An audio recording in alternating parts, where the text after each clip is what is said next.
Kita 5 menit saja ke depan berpikir merenungi apa yang saya sampaikan. Teman-teman sekalian, kita ini sebagai orang beriman tahu dunia ini akan dilaluin. Kita tidak akan berlama-lama di sini. Jangan sampai dunia ini menjadi target utama. Berantem gara-gara tanah, berebutan karena warisan, berebutan karena jabatan, kadang-kadang berebutan hanya karena masalah pasangan hidup. Untuk apa? Untuk apa teman-teman sekalian? Dunia ini mungkin di mata antum kelihatan besar kalau dekat. Misal, saya tidak tahu bapak-bapak mengerti nggak. Kalau ibu-ibu biasanya langsung mengerti kalau masalah contoh-contoh perhiasan. Kalau ada orang punya berlian, besarnya seperti bola pingpong, kaya nggak? Rupanya ada juga bapak-bapak yang paham. Itu kaya luar biasa nih. Kalau dia punya berlian seperti bola basket, kaya nggak? Coba taruh berlian yang seperti bola basket itu di tanah, terus antum naik pesawat ke atas. Makin jauh, kelihatan enggak? Orang yang perebutkan tanah 1000 kali 1000 meter, 1 hektar, berapa hektar, tumpah-tumpahan darah. Padahal kalau dia naik pesawat hilang semua tuh. Mobil mewah, bangga-banggaan dengan mereknya. Kalau kita di atas pesawat kayak gentong-gentong lagi jalan. Cuma hiasan dunia. Apa yang mau dikejar? Gitu kan? Seorang mukmin tahu dunia hanya fasilitas saja untuk mengejar akhirat. Akhirat yang abadi, teman-teman. Akhirat yang abadi, kejar di sana. Walad darul akhiratul lahiyal hayawan, kata Allah. Darul akhirah, tempat akhirat adalah kehidupan yang abadi. Di akhirat, kata Nabi SAW, kalau seorang mukmin masuk ke dalam surga, tidak ada capek, nggak ada gangguan orang, nggak ada sedih, nggak ada penyakit, nggak ada buang air besar, nggak ada buang air kecil. Makanan dan minuman yang dimakan ahli surga yang tidak dibutuhkan oleh tubuhnya akan keluar dalam bentuk keringat yang lebih wangi dari bau kasturi. Gak ada lagi masa tua, gak ada masa anak-anak. Semuanya berumur 33 tahun. Dan semua laki-laki akan kembali kepada poster ayahnya Adam, 60 siku ke langit, 27,5 meter. Dan semua perempuan kembali kepada poster ibunya Hawa, 40 siku ke langit, 17,5 meter. Gak lebih ya daripada itu, dan tidak pendek, tidak tinggi. Jadi teman-teman yang pendek gak usah khawatir. Ini cuma dunia. Sampai orang beriman pun tahu kalau ada orang lahir dalam kondisi fisiknya luar biasa, matanya buta, telinganya tuli, tangannya, kakinya semua putus, gitu kan?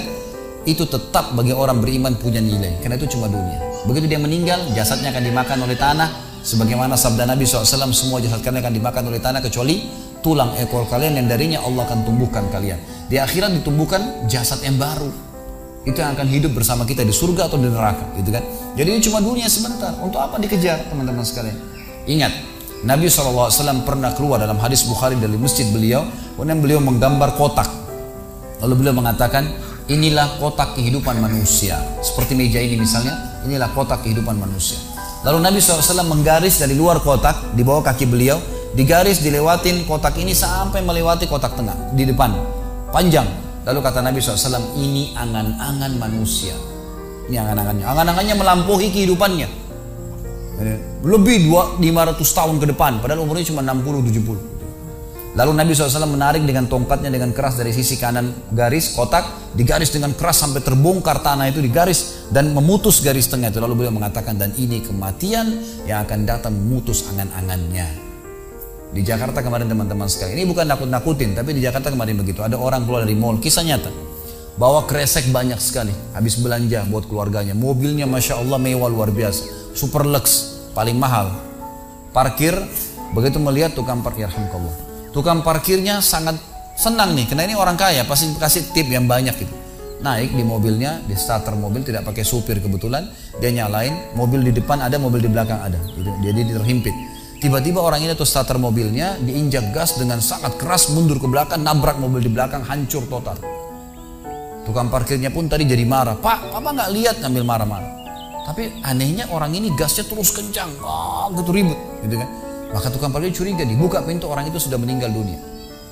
Teman-teman sekalian, pernah nggak orang ini berpikir dia akan mati pada saat keluar dari mall? Kalau dia tahu dia tidak bakal keluar ke mall tuh. Di depan mata saya pernah ada orang meninggal di rumah sakit ayah saya. Kebetulan di Makassar beliau punya rumah sakit, dan itu di pinggir jalan raya. Sore hari subhanallah ada anak muda. Saya pas lagi di teras lantai 2 rumah ayah saya itu kelihatan jalan raya. Jadi kelihatan orang kejadian ini. Ada anak muda lagi pakai motor, waktu itu motor baru dia jalan. Jadi jalurnya 2 jalur gitu kan. Rupanya motor ini motor itu dari arah sana. Kemudian di sini ada mobil pick up yang pelan jalannya gitu. Ada mobil truk pelan jalannya. Di belakang ini rupanya ada mobil truk pelan, di belakangnya ada mobil pick up. Mobil pick up ini mungkin kena terganggu. Dia bukan ngelewatin dari kiri, dia keluar ke jalur sebelah. Keluar, motor yang tadi lagi kencang, dia kayak sangka tabrak, meninggal di tempat. Jatuh tergeletak, motornya dibawa, dicek di rumah sakit ayah saya di klinik, ternyata sudah meninggal dunia. Saya lihat orang itu subhanallah tergeletak. Ada beberapa produk yang dia bawa di motornya. Lalu saya bertanya, saya muhasabah sendiri. Orang ini pernah berpikir nggak ya waktu keluar rumah tadi akan dia tabrakan, dia akan jatuh? Saya yakin tidak. Kalau dia berpikir dia tidak akan keluar dari rumahnya. Tapi begitulah ajal kalau datang teman-teman sekalian. Kalau datang tidak akan terlambat sesaat atau berkurang sesaat. Harus fahamin, gitu kan? Jadi jangan sampai kita berlebihan. Saya tanya teman-teman, Anda jujur jawab. Kalau seandainya Anda ke dokter, lalu kemudian dokter mengatakan, maaf Pak, Bu, umurnya tinggal 2 minggu menurut ilmu medis. Ini ada penyakit parah, tinggal 2 minggu, dokter nggak bisa obatin lagi. Kira-kira orang yang seperti ini sudah divonis sama dokter akan mati 2 minggu lagi. Nggak ada lagi, sudah kankernya, sudah tumor, segala macam di tubuhnya, sudah segala macam penyakit.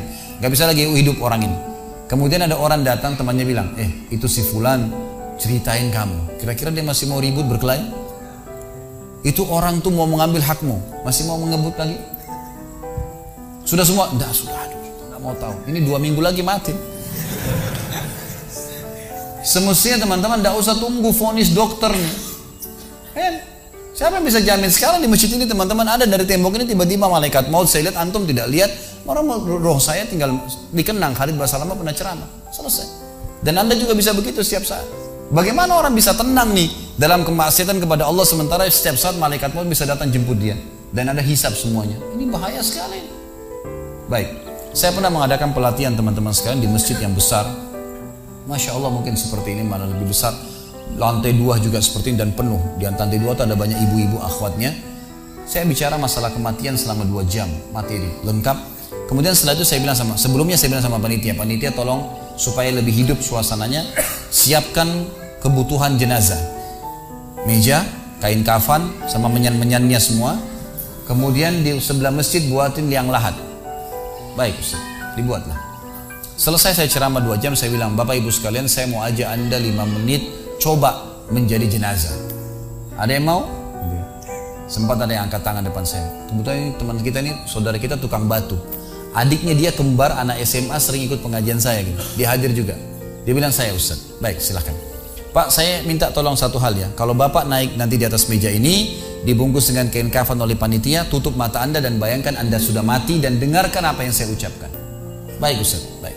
Saya juga bilang sama panitia di atas masjid waktu itu, ibu-ibu, silakan kalau ibu mau coba, panitia tolong bantu. Saya sudah pandu waktu sebelum pengajian. Ringkasnya adalah dia naik. Subhanallah, begitu dia naik, Bapak Ibu sekalian, orang ini naik di atas meja, begitu tutup matanya dan ditempelin kain kafan di pipinya. Ini kain kafan asli kita beli. Ditempel di pipinya, langsung dia nangis dia, terisak-isak. Lalu kemudian panitia taruh tangannya di dadanya, harus dibungkus gitu kan. Lalu saya bilang, Pak, coba renungin sekarang Anda sudah mati dan hiruk-pikuk di masjid ini ada orang nangis. Kebetulan adiknya dia yang kembar ini murid saya duduk di sebelah kiri kanannya dan membayangkan benar kakaknya meninggal. Mereka betul-betul menangis gitu. Ada jemaah-jemaah juga yang lain pada nangis. Saya bilang hiruk-pikuk masjid ini yang sedang menangis, ada yang sedang ngobrol, ini anggap di rumah Anda pada saat Anda meninggal dunia. Dan Anda tidak bisa protes. Gak bisa bilang saya tidak mau, jangan ribut, gak bisa lagi. Udah. Panitia pun menaruh tangan kanan di atas tangan kiri, kita nggak bisa protes taruh di dada. Dibungkus dengan kain kafan pun nggak bisa.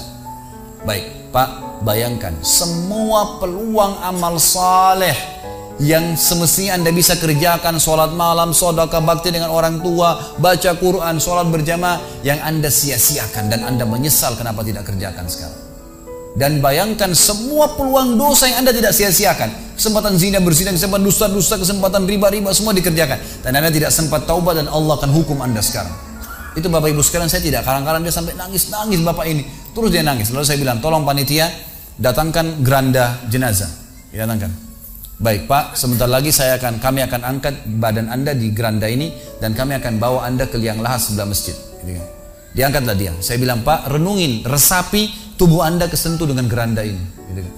Ditutuplah lalu dipikul. Lalu saya pandu pakai mic, saya bilang, Pak, inilah detik-detik terakhir Anda bersama kami. Terus sesalin perbuatan-perbuatan dosa yang Anda pernah lakukan, peluang-peluang ibadah yang Anda sia-siakan. Sampai tiba di luar masjid, saya turun ke liang lahat, saya buatin sendiri tanah, kemudian saya buatin gubernur, lalu diturunkan dia. Setelah diturunkan, saya suruh tutup matanya, kemudian ditutup dengan kain. Saya keluar, lalu saya pakai mic, saya bilang, Pak, buka matanya. Inilah rumah Anda sekarang. Walaupun rumah Anda 1000 kali 1000 meter di dunia, kembali ke 1 kali 2 meter. Ini tempat Anda sekarang. Dan sebentar lagi malaikat akan datang menanyakan kepada Anda pertanyaan-pertanyaan yang Anda sudah tahu. Selesai. Berapa mungkin sekitar hitungan detik. Ini semua proses kurang dari 5 menit teman-teman sekalian. Lalu saya bilang, buka. Dibuka kain tersebut. Lalu saya bilang, teman panitia bantu bapak ini keluar dia. Waktu dia keluar dari kuburan liang lahat itu teman-teman, sempoyongan. Kayak orang yang sudah pusing gitu, keluar. Kemudian saya bawa ke masjid. Saya pegang tangannya masuk ke masjid, duduk. Lalu saya kasih mic, Pak, tolong ceritakan pengalamannya kepada jemaah jadi jenazah 5 menit. Itu dia pegang mic, gemetaran. Ustaz, saya tobat, saya durhaka sama orang tua, saya nggak sholat, saya begini. Ini dia lupain, ada ribuan jemaah depannya nih. Dia nangis-nangis, sebutin semua kesalahannya.